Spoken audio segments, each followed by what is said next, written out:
आज से 40 या 50 साल पहले दूसरे देशों में हो रहे युद्धों से भारत की जनता को कोई खास फर्क नहीं पड़ता था और महज 100 साल पहले तो लोगों को पता भी नहीं चलता था कि उनके गांव से दूर दूसरी दुनिया में क्या हो रहा है। फिर चाहे डीजल और एलपीजी के जहाज आएं या ना आएं, सबकी जिंदगी वैसे ही चलती थी जैसे चल रही थी। किसान अपने खेतों और बारिश पर निर्भर था, ना कि बिजली और डीजल पर। लोगों का जीवन पूरी तरह से प्रकृति पर निर्भर था। आज हम मनुष्यों की तरक्की दरअसल हवा का एक बुलबुला है। पूरी तरह से बाजार और साम्राज्यवाद पर निर्भर जीवन को हम मनुष्य तरक्की बोलते हैं। आप फिल्मों और साहित्य में यही सब देखते पढ़ते हैं और इसे ही आप तरक्की समझने लगते हैं, जबकि हकीकत यह है कि दिल्ली, मुंबई और इन जैसे तमाम शहर पूरी तरह से अप्राकृतिक हैं और गुलामों की बस्तियां हैं। ठीक वैसे ही जैसे मिस्र के पिरामिड के समय सालों तक गुलामों की बस्तियां पिरामिड के पास बनी रहती थी। कोई युद्ध छिड़ जाए और दिल्ली में बिजली भेजने वाले अगर किसी भी संयंत्र पर हमला हो जाए और मात्र 10 दिनों के लिए ही बिजली बंद हो जाए तो आपके जो करोड़ों के घर हैं वहां आपको पानी तक नहीं मिलेगा और कुछ ही दिनों में हजारों जानें चली जाएंगी। ये आपकी तरक्की का बुलबुला है।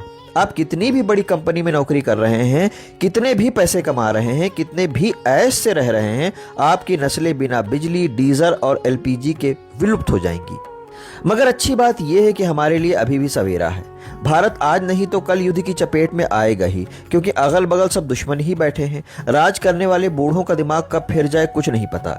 इसलिए हमेशा ऐसा विकल्प लेकर चलिए जहां आप और आपकी नस्लें प्राकृतिक रूप से जीवन जी सकें। 50 हजार और लाखों की ईएमआई भरते रहते हैं आप इन दिल्ली और मुंबई के हवा में बसे हुए घरों के लिए, मगर 2-4 बीघा खेत कहीं दूर गांव में नहीं खरीदते हैं, क्योंकि आपके दिमाग में इन्वेस्टमेंट का कीड़ा बिठा दिया गया है। आपके लिए जीना मतलब इन्वेस्टमेंट बन चुका है। दूर गांवों के खेत इन्वेस्टमेंट का वो रिटर्न नहीं देते हैं जो शहर के फ्लैट देते हैं, इसलिए आप खेत नहीं खरीदते हैं। मगर जीवन में सिर्फ एक बार अपनी और अपनी नस्लों के लिए इन्वेस्टमेंट को दिमाग से निकालकर 2-4 बीघा कहीं दूर खेत जरूर खरीदिए।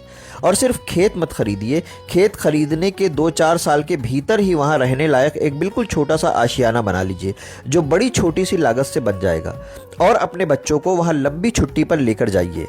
लाखों खर्च करके मालदीव्स और दूसरी जगहों पर जाने से कहीं बेहतर है अपने बच्चों को अपने खेत में प्रकृति के साथ जीना, बोना और खाना सिखाइए। ये उनके सर्वाइवल के लिए काम आएगा।